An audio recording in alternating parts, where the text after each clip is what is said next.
Nestlist YouTube channel.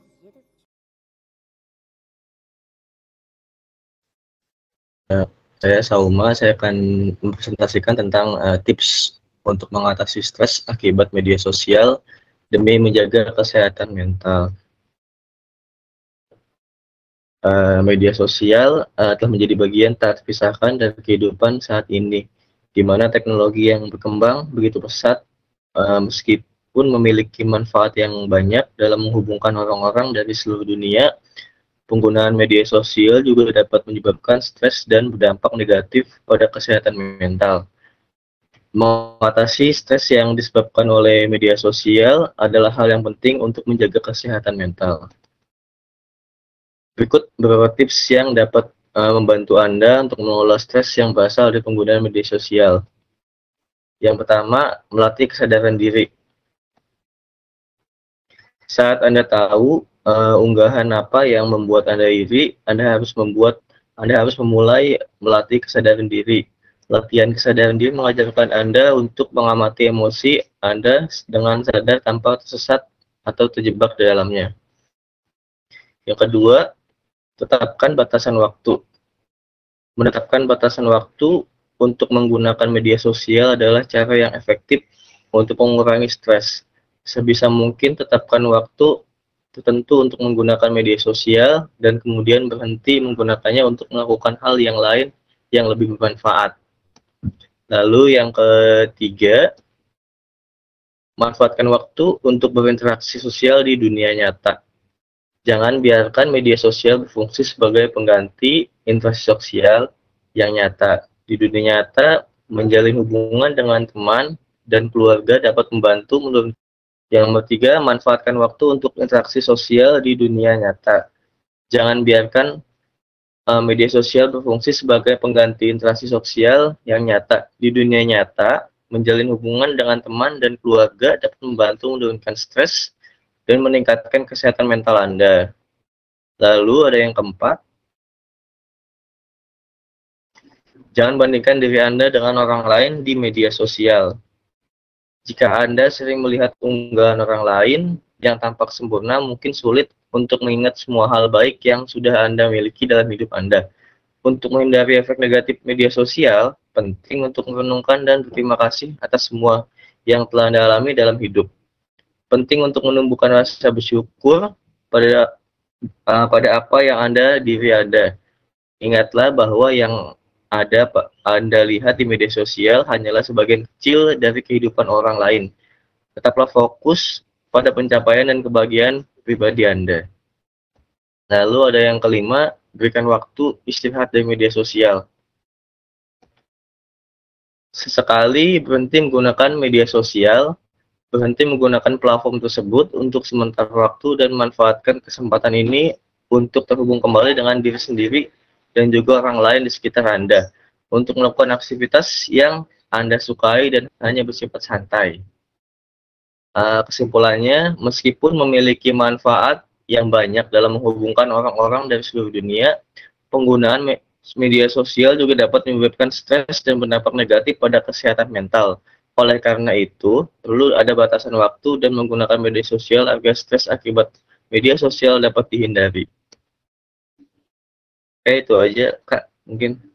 Mungkin kalau untuk yang tadi Kakak paparkan itu benar, menurut saya itu saya setuju. Karena biasanya kita kan lari dari kehidupan nyata itu kan ke dunia maya, ke sosial media gitu, Kak.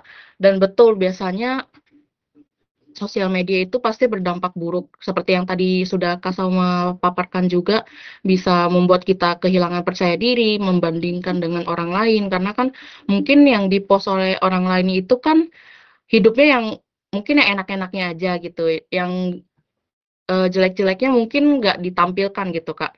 Nah, tapi kan biasanya kita juga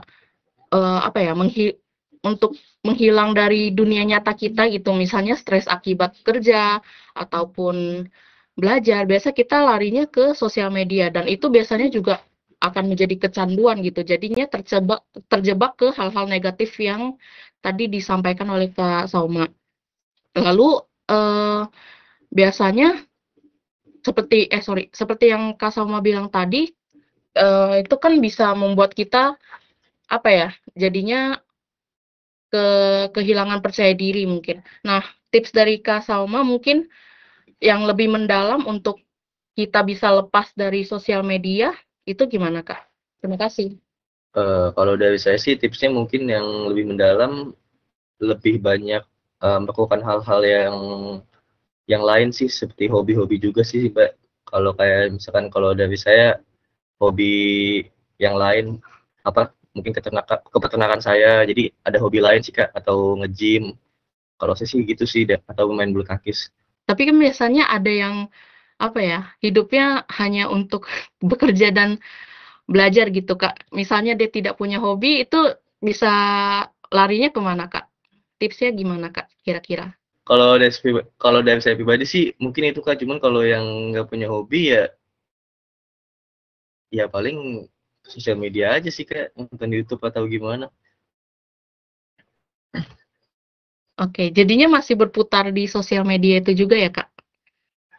Iya, kalau nggak punya hobi agak susah juga sih Mbak. Oke, oke. Mungkin dari saya segitu aja, Kak. Terima kasih. Oke, terima kasih untuk Kak Salma atas materinya. Kalau menurut aku topik ini bagus banget dan sesuai juga sama aku. Aku setuju banget yang dibilang sama Kak Salma tadi. Yang pentingnya mengelola penggunaan media sosial untuk kesehatan mental. Terus kayak tips-tips yang dilakukan. Pertama kan tadi melatih kesadaran diri. Terus abis itu kita bisa netapin batasan waktu. Kemudian tadi manfaatin waktu untuk interaksi sosial di dunia nyata, sama jangan membandingkan diri dengan orang lain di media sosial. Karena aku sendiri juga kan sering gitu ngelakuin detox sosial media, karena aku tahu aku agak apa ya, dulu tuh aku kayak kurang percaya diri gitu dan sering bandingin diri dengan orang lain di sosial media. Dan setelah aku melakukan detox sosial media tuh bener-bener apa ya, bikin aku lebih tenang aja gitu. Terus aku juga jadi apa ya, jadi bisa fokus ke kegiatan di dunia nyata sama dengan orang-orang yang ada di sekitar aku gitu. Jadi aku setuju banget sih apa yang dibilang sama Kak Salma tadi. Dan ya itu penting juga, kita jangan bandingin diri sama orang lain di sosial media. Jadi kita bisa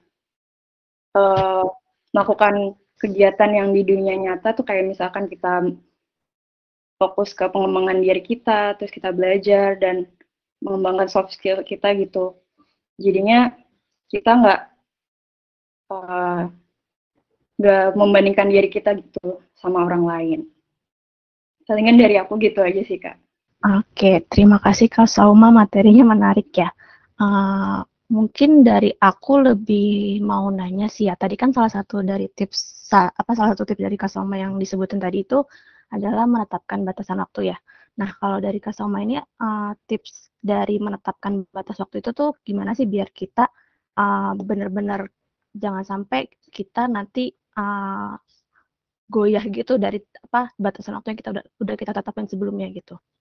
Kalau dari saya sendiri sih Kak, menetapkan batasan waktu itu, main media sosialnya itu ada batas waktunya kan. Misalkan kalau dari pagi nih, atau kalau misalkan siang gitu, ya itu mungkin sejam cukup. Atau misalkan kalau di malam hari pas sebelum tidur itu kalau bisa udah ya mungkin sejam sampai 2 jam sudah cukup. Soalnya biasanya kalau misalkan malam itu, kalau malam kita berlebihan main sosial medianya itu sampai paginya nanti biasanya tuh matanya sakit itu Kak.